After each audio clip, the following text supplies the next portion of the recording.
రాష్ట్రంలో ఎంఐఎం ఉనికి లేకుండా చేయడమే తమ అంతిమ లక్ష్యమని కేంద్ర మంత్రి బండి సంజయ్ పునరుద్ఘాటించారు. ఆ పార్టీ కాంగ్రెస్తో పొత్తు నడుపుతూ నేబీఆర్ఎస్తో చీకటి ఒప్పందాలు చేసుకుంటోందని విమర్శించారు. పాతబస్తీకి పరిమితమైన ఎంఐఎంను ప్రస్తుతం ముస్లింలు సైతం నమ్మే పరిస్థితి లేదన్నారు.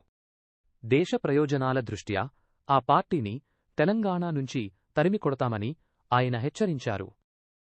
విధానాలను అడ్డుకోవడానికి ప్రతిరోజు తలుచుకుంటాం, గ్యారంటీ తలుచుకుంటాం. ఎందుకు తలుచుకుంటామంటే రామాయణంలో మొన్న రామాయణంలో రాముడు ఎప్పుడు రావణునే తలుచుకుంటాడు, రావణాసురుడిని. మహాభారతంలో పాండవులు ఎప్పుడు కౌరవునే తలుచుకుంటాడు. మేము కూడా ఓవైసీని తలుచుకుంటాం. ఎంఏ పార్టీని నామ రూపాలు లేకుండా ఈ తెలంగాణ రాష్ట్రం నుంచి తరిమి కొట్టడమే భారతీయ జనతా పార్టీ యొక్క లక్ష్యం.